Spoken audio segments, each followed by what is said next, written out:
आज आपल्या सांगलीमध्ये वाढती गुंडगिरी आहे। ही कुणाची आहे तुम्हीच त्या ठिकाणी पहा। तुम्ही सुज्ञ नागरिक आहात, माझी तुम्हाला विनंती आहे की या सगळ्याचा विचार करा। मी आजही तुम्ही सगळ्यांनी आम्हाला आशीर्वाद दिले, तुम्ही सगळ्यांनी आम्हाला भरभक्कम पाठिंबा दिला, तुम्ही मी दिलेल्या उमेदवारांच्यावर विश्वास टाकला। मी त्या विश्वासाला ह्या चौघांना किंवा इतर पण राजेंद्र आणि इतर वसलेत जे जे उमेदवार मी दिलेले त्या शहरात त्यांच्याकडनं तुमच्या विश्वासाला मी तडा जाऊन देणार नाही।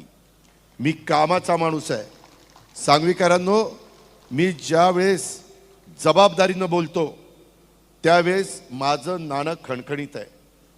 मी कुठेही मी केंद्राच्या संदर्भामध्ये बोलत नाही, मी राज्याच्या संदर्भात बोलत नाही। तिथं आम्ही पाठिंबा दिलेलाच आहे, आम्ही त्या सरकारमध्ये। मी इथल्या कामाच्या बद्दल बोलतोय।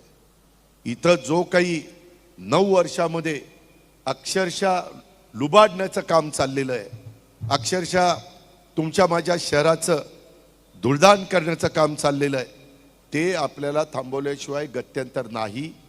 हे जाग करण्याच्या करता आज सांगलीच्या परिसरामध्ये मी संध्याकाळी आत्ता तुम्हाला भेटायला आलेलो आहे। आत्ता सूर्यस्तपन झालेला आहे, मावळत्या सूर्याला साक्षी ठेवून मी हे तुम्हाला सगळ्यांना सांगतोय। तुम्ही स्वर्गीय नानासाहेब शितोळ्यांची कारकीर्द आठवा किंवा इतर सहकारी मित्रांची कारकीर्द आठवा। मित्रांनो, त्याच्यात आणि आत्ताच्या कारकिर्दीमध्ये खूप मोठा फरक आहे। तो का भटकं कुत्रा आलंच तिच्या आयला, ती सांगायला आले आणि ती पण इथंच हाकते, तर काय करायचं? इतकं घाण सगळीकडे होतीये। मी ज्यावेळेस शहरात फिरायचो, राजेंद्रला विचारा किंवा इतर कुणाला विचारा, जुन्या लोकांना, मी जाताना गाडीतनं मला डिवायडरमध्ये झाडं जळलेली दिसली तरी मी ताबडतोब संबंधितांना जे काही स्पष्ट शब्दामध्ये खडसवायचो तेच खडसवायचो। आज कुणी कुणाला वाली राहिलेलं नाहीये, कुणी कुणाला बघायला तयार नाहीये। फक्त स्वतःची घरदारं भरणं आणि स्वतःचे बगल बच्च्यांना सांभाळणं आणि सगळ्या माझ्या पिंपरी चिंचवडच्या जनतेला वाऱ्यावर सोडणं, हा एक कलमी कार्यक्रम चाललेला आहे। म्हणून माझं तुम्हाला आव्हान आहे की उद्याच्या निवडणुकीच्या निमित्तानं आम्ही त्या गटामध्ये मागासवर्गीय समाजात ॲडव्होकेट निशा वसंत कांबळे ह्या एका नव्या माझ्या भगिनीला मी उमेदवारी त्या ठिकाणी दिलेली आहे। पाटी नवी कोरी आहे, आज वकील आहे, ती उद्याच्याला तिथं चांगल्या प्रकारचं काम करू शकेल, हा आम्हाला विश्वास आहे। आम्ही सगळ्या जाती धर्माला प्रतिनिधित्व देतोय। तसंच ओबीसी मध्ये प्रसाद उत्तम शिंदे ह्याला आम्ही उमेदवारी दिली। तरुण बांड आहे, तरुण लोकांना, मला पण तरुणपणी आहे, अशीच माझी तब्येत होती मी खासदार असताना। तुम्ही आठवा माझे फोटो काढा, ही सेम, फक्त चेहरा माझा होता, बाकी बॉडी तीच होती। मित्रांनो, गमतीचा भाग नाही, मी फॅक्ट सांगतो। फार तरुण वयामध्ये तुम्ही मला खासदार केलं आणि अशा पद्धतीने हा ओबीसी मध्ये मोडतोय। मी ओबीसी मध्ये मोडणाऱ्यांनाच ओबीसीचं तिकीट दिलेलं आहे। सर्वसाधारणला तर आहे ना जागा बाबा, तिथंही तुम्ही घुसायला लागला तर ह्यांनी जायचं कुठं? गावाकडं? असं नाही। शेवटी आपल्याला मागासवर्गीयामध्ये मोडणाऱ्यालाच मागासवर्गीयाचं तिकीट मिळालं पाहिजे। ओबीसी मध्ये जी व्यक्ती, जो समाज मोडतो त्यांना तिथं उमेदवारी मिळाली पाहिजे। उज्ज्वलाताई ढोरे ह्या सर्वसाधारण महिलेच्या मध्ये त्या आमच्या भगिनीला मी उमेदवारी दिलेली आहे। आणि अतुल अनुभवी पण पाहिजे, सगळेच नवे पाटीकोरी असून चालत नाही, म्हणून अनुभवी या नात्याने अतुलला आम्ही उमेदवारी त्या ठिकाणी दिलेली आहे। ह्या 4 जणांच्या घड्याळाच्या चित्राच्या शेजारचं बटन दाबण्याचं काम उद्याच्या 15 तारखेला आपण करा। मी आपल्याला शब्द देतो, मी तुमचा पालकमंत्री आहे जिल्ह्याचा।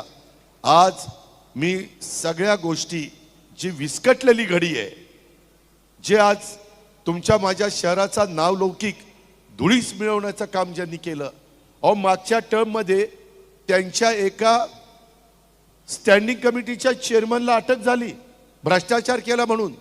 अँटी करप्शननी त्याला पकडला। ही परिस्थिती, बदनामी कोणाची झाली? पिंपरी चिंचवडकरांची झाली। की पिंपरी चिंचवडच्या स्टँडिंग कमिटीच्या चेअरमनला अटक केली. अशा प्रकारची परिस्थिती ह्या लोकांनी निर्माण केली, कारण यांच्यावर कोणाचा अंकुशच नाही राहिला.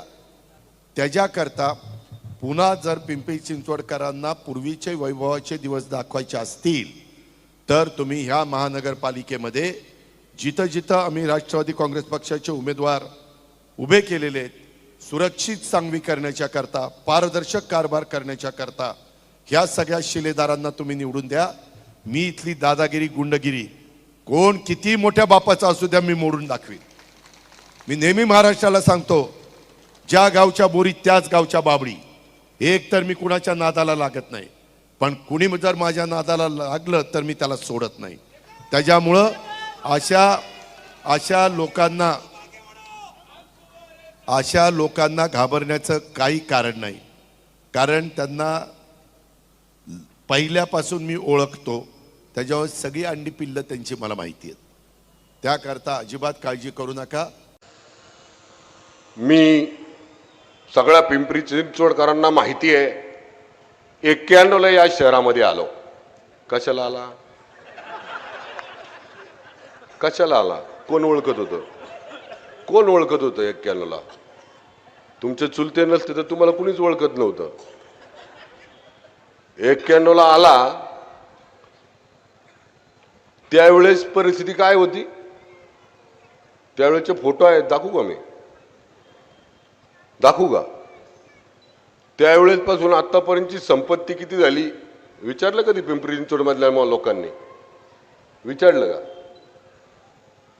स्थानिक इथला पिंपरी चिंचवडकर जर मोठा होत असेल तर त्याला सन्मानाची वागणूक त्यांच्याकडे कधीच मिळाली नाही, कधीच मिळाली नाही. आणि मग त्यांना कदाचित असं वाटतं की इथलं स्थानिक नेतृत्व जर मोठं झालं तर त्यांच्याकडे कोण जाणार नाही. याचा अनुभव त्यांना 2017 पासून आला. पाटलांना मी पहिल्यापासून म्हणत होतो, त्या मामाला पण म्हणत होतो, चला माझ्याबरोबर, चला माझ्याबरोबर, चला माझ्याबरोबर. पण ते एक नामदेव महाराजांचं मला वाटतं एक उदाहरण आहे.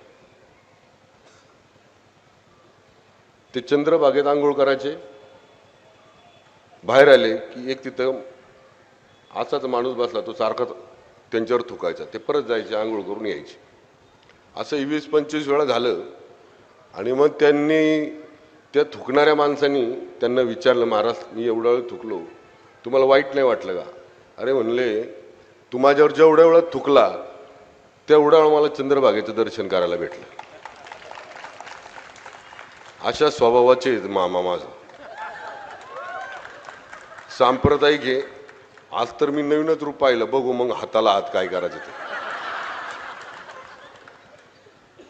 हाच जर 2014ला म्हणले असते मामा दोन्ही, तर आज अजून मोठ्या पदावर असते, अजून मोठ्यावर. पिंपरी चिंचवड महापालिकेची निर्मिती झाल्यानंतर पिंपरी हे नाव पहिलं आलं, पिंपरी हे नाव पहिलं आलं.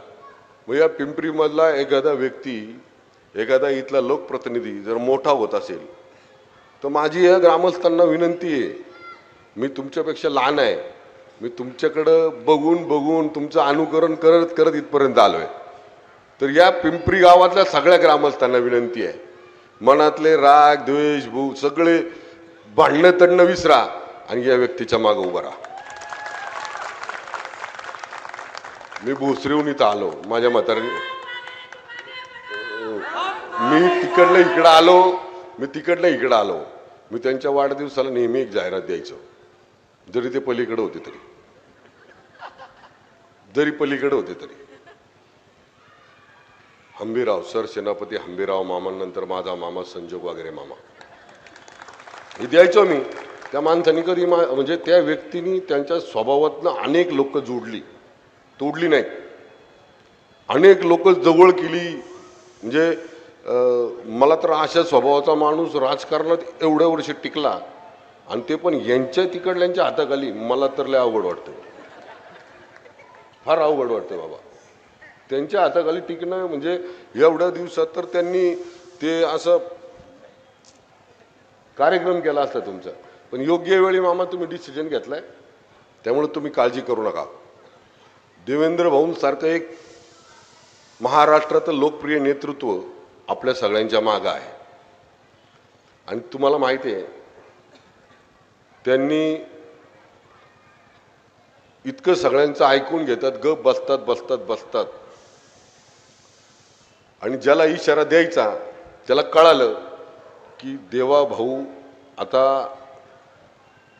काहीतरी करणार आहे, की संध्याकाळी 70,000 कोटीचा घोटाळा काढणार आहे, संध्याकाळी लगेच जमा होतात. इकडला घोटाळा काढणारे लगेच जमा होणार आहेत. मला प्रश्न पडतो 91ला इथं आले तेव्हा काय परिस्थिती होती? मला तेव्हा खासदार मला वाटतं संभाजीराव काकडे, तुम्हाला सगळ्यांना माहिती असतील, लालासाहेब असं काकडे परिवाराचं जे साम्राज्य होतं ते तुम्ही सगळ्यांनी पाहिलं असेल मला वाटतं. आणि त्यावेळेस ह्यांचं काय साम्राज्य होतं ते मी सांगायची गरज नाही, इतिहासाला माहिती आहे तुम्हाला सगळ्यांना. आत्ता माझा हिशोब सांगताना त्यांनी एक चूक केली, काही दाखवलं नाही. आता 40 साखर कारखाने, 40 साखर कारखाने. बरं, यांच्या घरात कोण सहकार मर्चीत नव्हता ना? यांच्या कधी कुठल्या एका शेतामध्ये 10 एकरामध्ये 100 कोटीचं धान्य पिकवलं जातं. असली कुठली शेती यांची? आम्हाला दिली आहे तिथं आम्ही नदीच्या शेजारी आहे पाहुणाच्या, आम्ही 5-5, 2-2 एकरामध्ये 10-10 कोटी कमावले असते. 40 कारखाने यांचे. जरांडेश्वर कारखान्याचे जे चाललंय होतं त्या कारखान्याच्या संदर्भात तिथले जे खातेदार आहेत त्यांना जाऊन विचारा, तो जरांडेश्वर कारखाना यांनी कसा घेतला, तो कसा घेतला तो यांना विचारा. आणि नेहमी नम्रता ही आमच्या पिंपरी चिंचवडकरांच्या तो अंगातला एक मोठा गुणच आहे. कारण पिंपरी गावामध्ये संप्रदाय पण आहे, खुलती पण आहे. संप्रदायातली लोक पाया पडतात, माऊली माऊली. आमच्यासारखे तालमीतली पोरं वरिष्ठ पैलवानांच्या वस्तादांच्या पाया पडतात. ही नम्रताच आहे आमची. पण नम्रता आमच्याकडे असल्यामुळं जसं संप्रदायामध्ये वीणा हातात असते तशी आमच्या हातात ती उलटी केली की गदा होते. संप्रदायामध्ये वीणा आहे तर पैलवानाच्या हातात गदा आहे. आम्ही दोन्ही एका खांद्यावर गदा आणि एका खांद्यावर वीणा घेऊन जाणारे लोक आहेत. ज्याला संप्रदायातनं समजत नाही त्याच्या डोक्यात आम्ही गदा घालतो. आणि आता ही गदा घालायची वेळ आलेली आहे.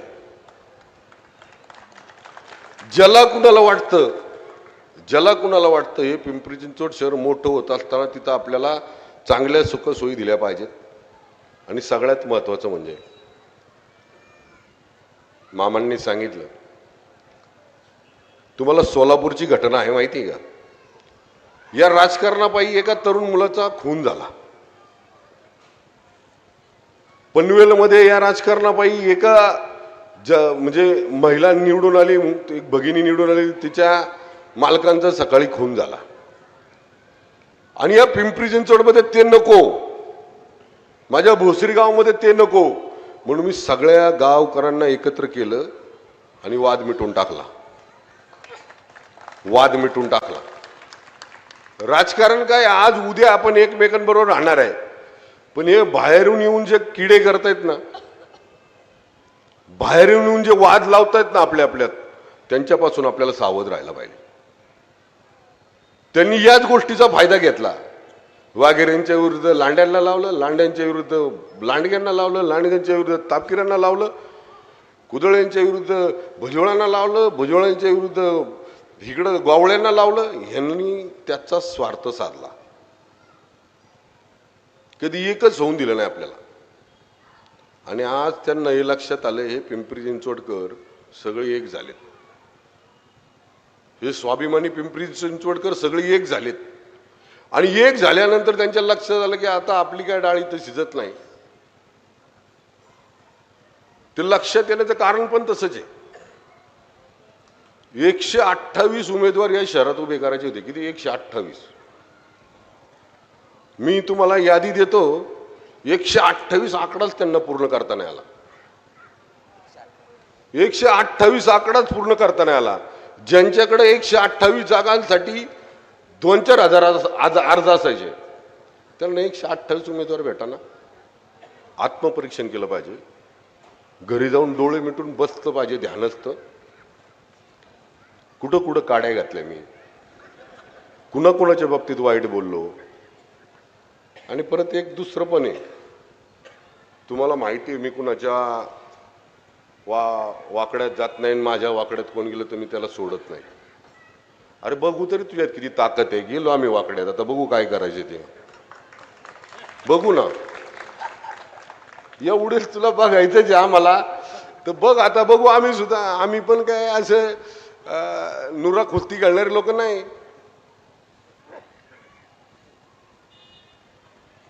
अरे आम्हाला घरातून जेव्हा जन्म होतो तेव्हा पहिला लंगूट बांधला जातोय. तो आम्हाला लाडाची भाषा करायची नाही. आम्ही नम्र आहोत, नम्र राहणार.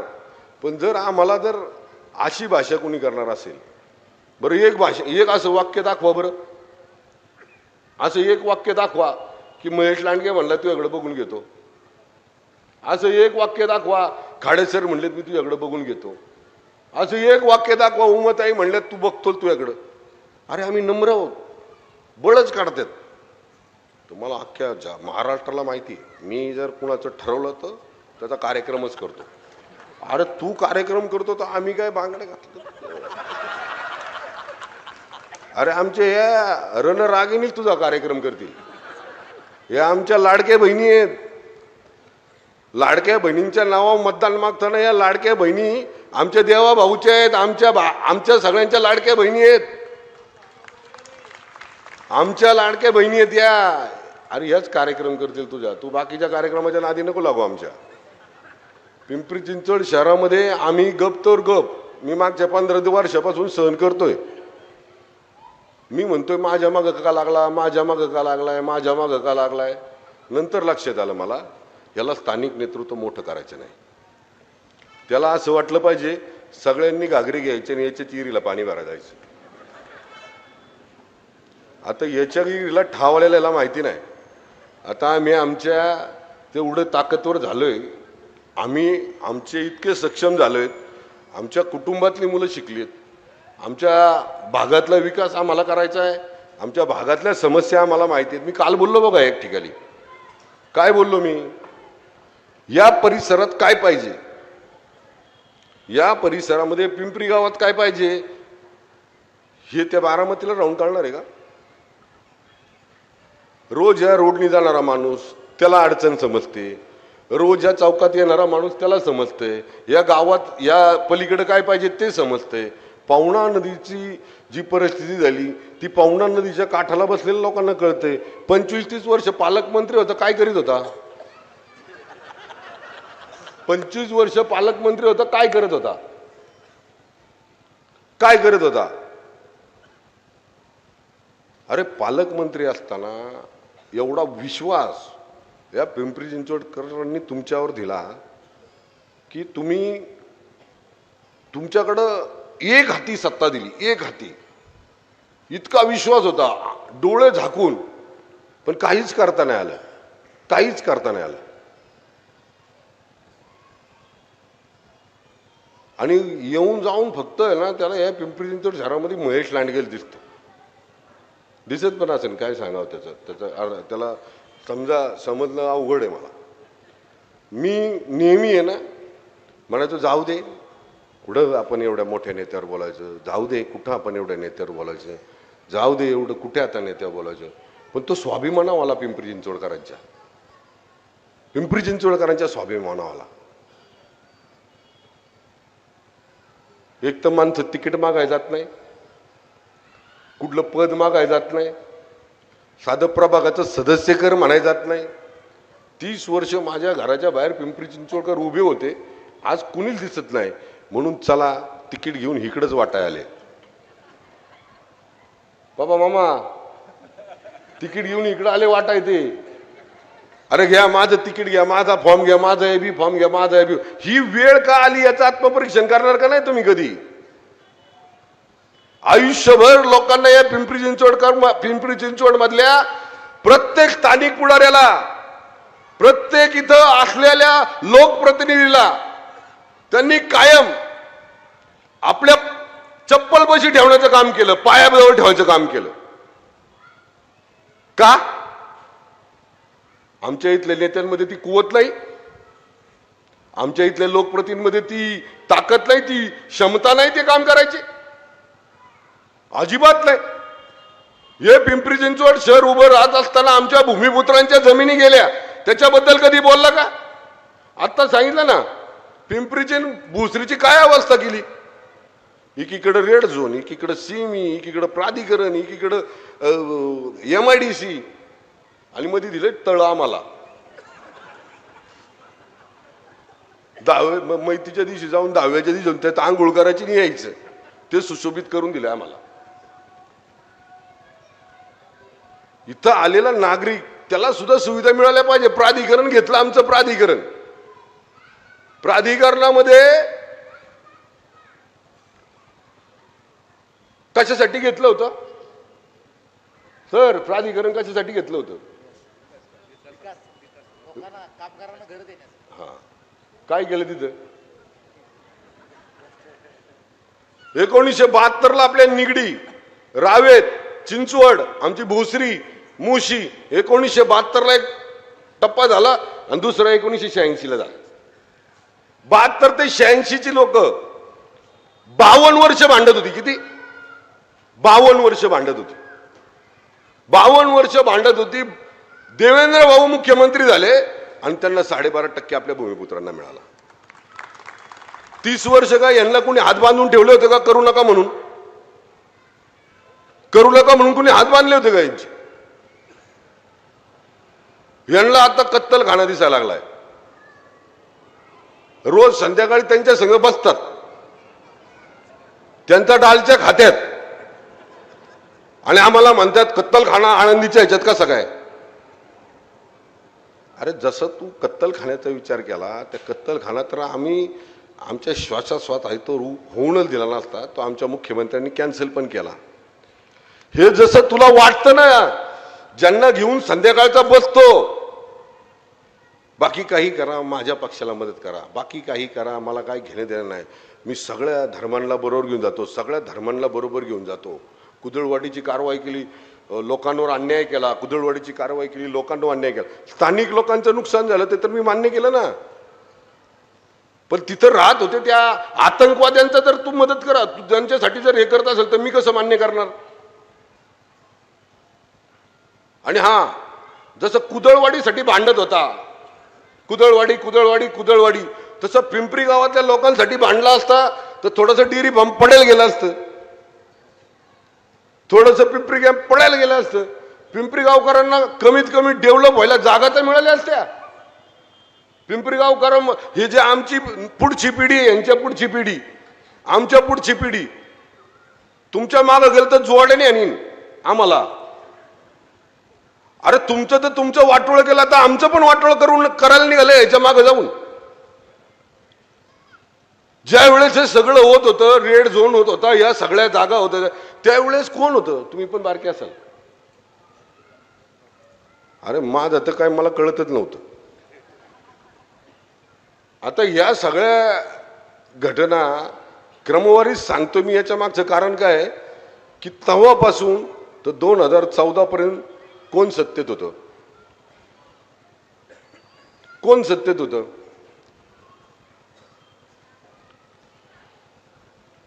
बरं, सगळ्या जेवढ्या पण खेळाच्या संस्था आहेत, खो खो, कबड्डी, हॉकी, क्रिकेट, अमुक तमुक तमुक, सगळे अध्यक्ष यांच्याच घरात,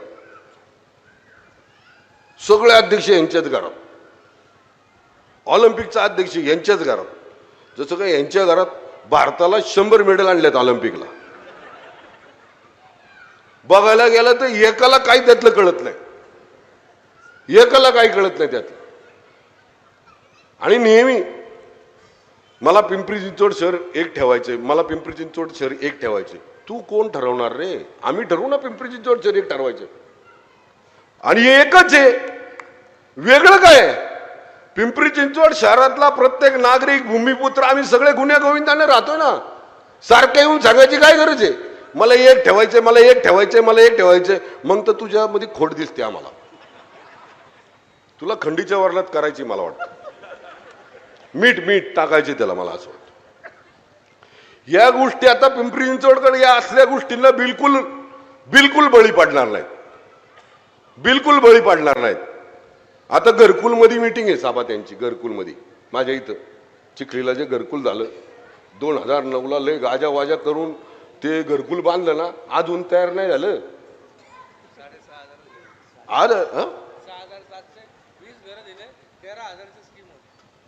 बघा, बाबा कांबळेंना सगळं माहिती आहे, ते चळवळीतला कार्यकर्ता आहे. 13,000 घर देणार होते 2009ला. आता 6,700 घरं दिलेत. तेव्हापासून आतापर्यंत असं समजतं आपल्याला, समजा या वरचा मधला आहे तर तो लिकेज होऊ शकतो, कारण ते वरती आहे ना. वरचा मधला आहे तो लिकेज होऊ शकतो, पण चारही मधले लिकेज होतात. हे असलं कसलं काम आहे? ठीक आहे, पाणी लय पडलं तर वरचा मधला होईल, त्याच्या खालचा होईल. फार ह्याच्यात पाणी येते, ते गळत गळत गळत चारही मधले घेऊन पार्किंग मध्ये पाणी येते. आज जा तिथं, तुम्हाला कळेल लोक काय म्हणतात ते. उसनं आहे ना, उसनं अवसान आणलेलं त्यांनी. मी म्हणजे पिंपरी चिंचवडकर. आता वाघेरे पाटील त्यांना आवडणार नाहीत, पिंपरीकर त्यांना आवडणार नाहीत. जेव्हा पोराला खासदार करायचं होतं तेव्हा संजोग चला, संजोग भाऊ निघाले गाडी घेऊन टू व्हीलरवर, माग बसलाय लेख त्यांचा, आणि निवडून दे ह्याला. म्हणजे जसे 91 पासून तू आतापर्यंत आमचं वाटोळ केलं, तसं ह्याच्याकडून वाटोळ करून घ्यायचं का आम्ही? तिकडं वतनाची जमीन लुटली, तिकडं धरांडेश्वर कारखाना लुटला. 70,000 कोटीचं जेव्हा मोदी साहेब बोलले 70,000 कोटीचा घोटाळा 100% सजा होणार, संध्याकाळी तर भाजपमध्ये, संध्याकाळी तर भाजपमध्ये. अरे मी घाबरलो नाही, तुला नाही घाबरलो. 2014ला तुझ्या विरोधात लढलो, पक्षाच्या अपक्ष निवडून आलो. गुंड कोण आहे? कोण गुंड आहे या शहराला सांगायची गरज नाही. गुंड जोपासले कुणी, वाढवले कुणी, मोठे केले कुणी? अरे दुबईला पळून गेले गुंड तुमच्यामुळं. त्यांना ताकद दिली, ते दाऊद तिकडे गेला दुबईला, आणि तिकडून बॉम्ब हल्ले करतोय. कुणामुळं पळून गेला काय? आता जुन्या लोकांनी आम्हाला काय सांगितलं नाही का? आम्हाला लागले सांगायला गुंडगिरी गुंडगिरी गुंडगिरी. अरे तुमच्या गुंडगिरीमुळे ज्या शहराची वाताहत झाली. 2014ला जेव्हा सरकार आलं तेव्हापासून आतापर्यंत दूरदृष्टी ठेवून काम करतोय आम्ही. आम्ही जी पीएमवायची घरं बांधलीत तिथं जा, आणि आज जिथं घरकुलमध्ये मीटिंग आहे तिथं जा, तुम्हाला फरक कळेल. खालचा मधला पाण्यात जातो. 2009ला तुम्ही बांधले ना घर, ते खालचा मधला अजून पाण्यात जातो. ते बिचारे अजून सुद्धा वाट पाहत आहेत, आम्हाला कधी न्याय मिळेल. त्याच्याकडे लक्ष नाही. फक्त येऊन जाऊन इथले जे जिव्हाळ्याचे विषय आहेत ते टाळायचे, कारण त्यांच्याकडनं झाले नाहीत, त्यांच्याकडनं ते पूर्ण झाले नाहीत. हे टाळायचे. मग ते टाळायसाठी काय करायचं? महेश लांडगे मी मोठा केला, मी अमुक केलं, मी तमुक केलं, मी त्याला स्टँडिंगचा चेअरमन केला, सांगत होतो मी ह्याला पाडला ह्याला पाडला. शेवटी त्यांनी गेला, त्यांनी 3 महिन्यात काय केलं ते. अरे तू तुझ्या चुलत्यांचं नाही राहिला बाळा. ज्या चुलत्यांमुळं 91 मध्ये ही सगळी लोक तुला ओळखायला लागली तुम्हाला. आणि माझ्यावर बोलताना मी 100 वेळा सांगितलं की तुम्ही माझ्या विरुद्ध नका बोलू, तुम्ही महायुतीतले मोठे नेते आहात, तुम्ही नका बोलू. पण त्यांचं काय तोंड आवरत नाही. आणि किती जरी असलं तरी उधाळलेलं जनावर काबूतानाची ताकद आमच्या गाववाल्यांमध्ये आहे. आम्ही घाटात फिरणारी माणसे. किती पण गरम बैल असला तरी कसा झोपायचा आम्हाला चांगलं कळतं. आम्ही जर एकदा छाती लावली ना, किती गरम असला तर 4 पाय सुद्धा हलवून देणार नाही. एवढे आम्ही तयारीतली लोक आहोत. उंटावून शेळ्या नाही ऐकत आम्ही. त्याकरता आता इथून पुढं अशाच प्रकारे तुम्ही माझ्यावर आरोप केले की मी आता इथून मागचे सगळेच काढणार. नितीन लांडगेंच्या संदर्भात बोलले, नितीन लांडगेंच्या संदर्भात बोलले.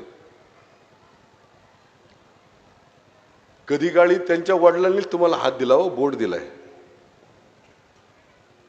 त्यांना बदनाम करायचं षडयंत्र कोणी केलं? आमच्या ऍडव्होकेट नितीन लांडगेंना बदनाम करायचं षडयंत्र कोणी केलं?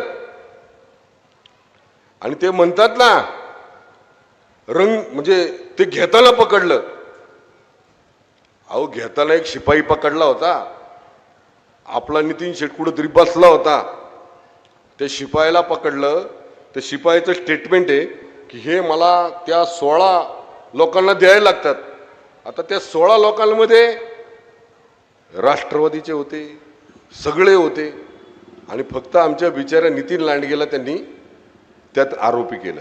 काही नसताना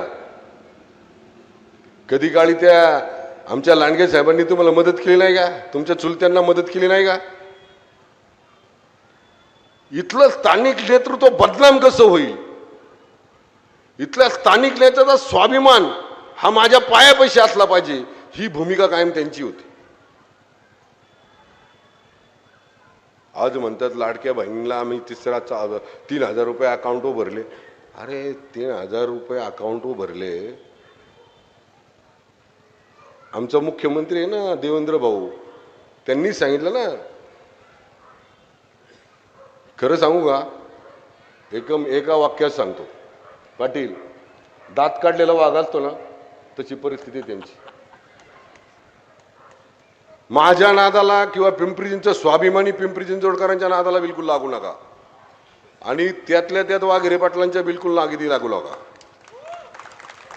तुम्हाला स्पष्ट सांगतोय, या गावात उभं राहून सांगतोय, या ग्रामस्थांना कळकळीची विनंती करतोय. जो व्यक्ती बाहेरून येऊन आपल्या स्वाभिमानात हात घालतोय, त्याच्यासाठी आपला स्वाभिमान काय थंड पडला काय? अरे जागे व्हा ना, पिंपरीतल्या सगळ्या नागरिकांनी जागे व्हा. ताकद दाखवा, आपली ताकद दाखवा. 6-6.5 लाख मतदान या लोकसभेमध्ये झालं त्यांना. 6-6.5 लाख मतदान. तो व्यक्ती गाडी चालवतो आणि ह्याचा लेख माग बसलाय. याच्याकरता आम्ही जन्म घेतला का? याच्याकरता आम्ही इथं राजकारणात आलो का? समाजकारणात आलो का? अरे होऊ दे ना आपला माणूस मोठा.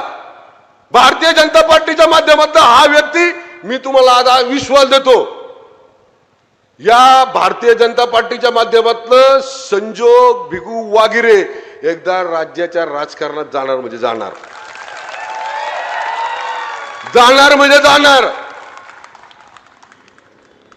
अरे हे मी सांगतो ना, कुठला बाहेरचा येऊन सांगतो का? एवढी जर गरज पडली असती तर कधीच गेला असता आम्हाला तो राज्याच्या सरकारमध्ये. आता जे तिकडं आहेत, आमच्या मामांना पण सांगा जरा, बाद झाला आता म्हणा दुसरं बुक्का लावणं. आता जरा ओळखून घ्या आपलं कोण आणि लांबचं कोण. वापर करून सोडून देण्यापेक्षा आपलं एक राहू. या पिंपरी चिंचवड मध्ये आलेला प्रत्येक नागरिक, स्वाभिमानी नागरिक, त्याला बरोबर घेऊ, एकत्र राहू, पुढे जाऊ.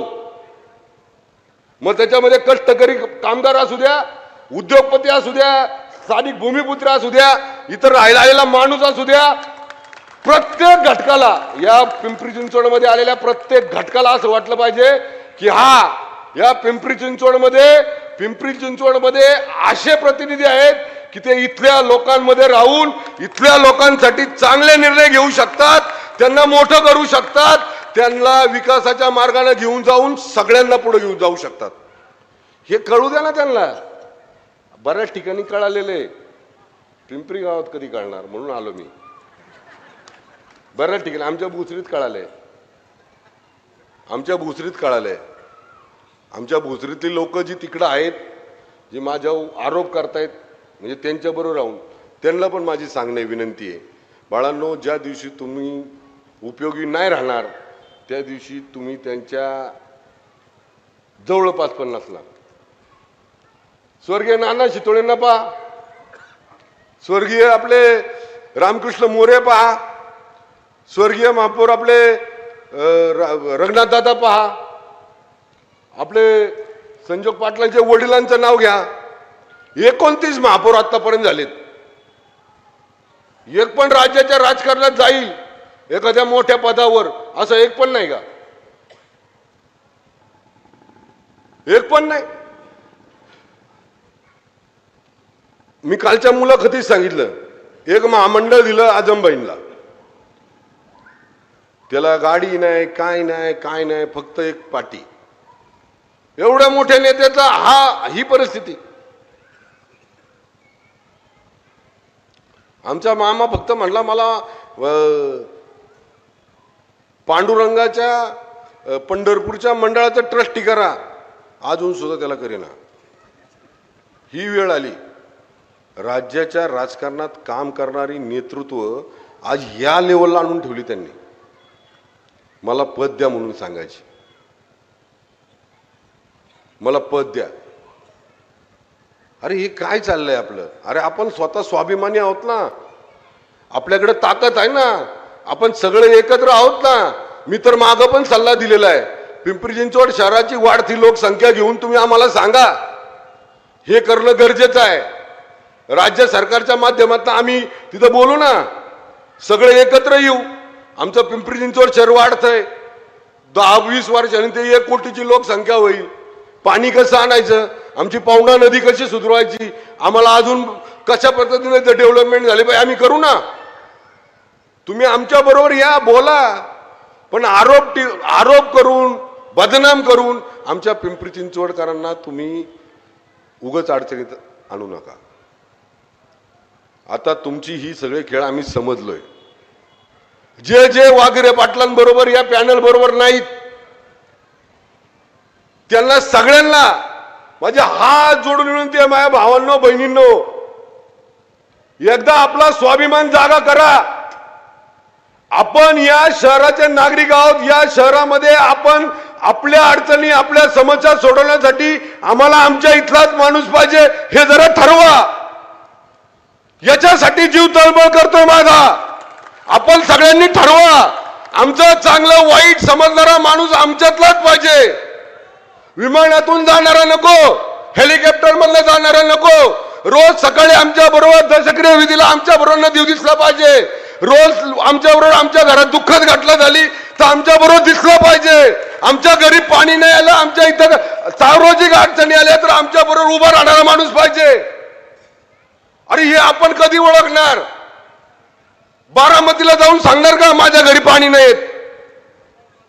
बारामतीला जाऊन सांगणार का माझ्या घरातला पेशंट आजारी आहे, वायसमला मला मदत पाहिजे, लोकमान्यला मदत पाहिजे? तिकडे जाऊन सांगणार का? अरे पिंपरी चिंचवड मध्ये लोकप्रतिनिधी आहेत, तेवढे सक्षम लोकप्रतिनिधी आहेत, तेवढे विचार करणारे प्रतिनिधी आहेत, तेवढं समर्पित काम करणारी लोकप्रतिनिधी आहेत. अरे त्यांच्या बाबतीत विचार करा स्वाभिमानी पिंपरी चिंचवडकरांनो. वाईट वाटतं, मला वाईट वाटतं. एवढे वर्ष आपण त्यांच्या डोक्यावर घेऊन नाचलो, पण काय केलं? फक्त वाद लावले त्यांनी, काहीच केलं नाही. बदनाम केलं इथलं स्थानिक नेतृत्व. नितीन लांडगेच्या संदर्भात बोलताना जरा जीभ त्यांची डगमग, म्हणजे थोडीशी मला आता शब्दच येईना त्यांच्या बाबतीत. अरे प्रथम महापौर म्हणून जेव्हा काम केलं, तुमच्या आपले जे लोकनेते शरदचंद्रजी पवार साहेब आहे ना, त्यांना विचारा या शहरामध्ये कशा पद्धतीने त्यांनी मदत केलेली आहे. आणि हे षडयंत्र लपलेलं नाही. आज सुद्धा नितीन शेठ लांडगे यांना घेताना पकडले असं कुठंच नाहीये. यांनी ताकद लावली, 2.5 वर्ष यांच्याकडे सत्ता होती, यांनी ताकद लावली आणि ते घडवलंय सगळं. घडवलंय सगळं. अरे आमचा जीव तटतो, आमचा जीव तुटतो. माझ्याबरोबर काम करतो, आपला धर्माचं काम करतो आपला कुणाल. अरे आपल्या इथल्या मायलेकी पळून नेत आहेत, मायलेकी पळून नेतात आपल्या इथल्या. त्याच्यावर कधी बाबा बोलला नाही. आपल्या इथल्या माणसांच्या जागा लुटले जातात, त्याच्यावर कधी हा माणूस बोलला नाही. हे शहर सुरक्षित राहावं म्हणून याला कधी काळजी वाटली नाही. या शहरातल्या माझ्या माता भगिनींना सुरक्षित आयुष्य मिळावं, विद्यार्थ्यांना सुरक्षित आयुष्य मिळावं कधी बोलला नाही. अरे या शहर वाढत असताना या शहराला वेगळं कमिशनरेट असावं, पोलीस आयुक्ताला असावं, हा विचार करणारा महेश लांडगे, हा विचार करणारा महेश लांडगे, हा विचार करणारा भारतीय जनता पार्टी आहे. हे विचार करणारे महाराष्ट्राचे लाडके मुख्यमंत्री देवेंद्र भाऊ आहेत. यांनी 28, 25, 30 वर्ष सांगतात ना, मी इथं आलो, माझ्याकडे सगळा होता, ह्याला कारभारी गेला, तिथं चूक झाली तुमची. अहो आपण लोकसेवक आहेत, आम्ही लोकसेवक आहोत, आम्ही राजे नाहीत. आणि कुणाची मोनोपॉली पिंपरी चिंचवड शहरामध्ये आता इथून पुढे कधीच चालणार नाही. 128 उमेदवार उभेच करता नाही आले, 128 उमेदवार उभेच करता नाही आले. अरे सगळे या शहरात राहणारा प्रत्येक नागरिक आज आमची कामं पाहतोय आणि आम्हाला मतदान करतोय. आता माझ्या विधानसभेच्या निवडणुकीला काय केलं, आता आपल्या लोकांना लक्षात आलं पाहिजे. हे म्हणले तिकडं जा आणि माझ्या विरुद्ध लढा, आमच्याच गावातल्या लोकांना असं म्हणले का, असं म्हणले का बारामतीत येऊन माझ्या विरुद्ध लढ म्हणले का? त्यांना माहिती आहे, होऊ दे लांडगे गावाने संघर्ष, होऊ दे लांडगे फुगे गावाने सगळ्यांचा संघर्ष होऊ दे, मी सेफ आहे ना. उद्या ह्याच्यातला कोणतरी एक माझ्याकडे येणारच आहे.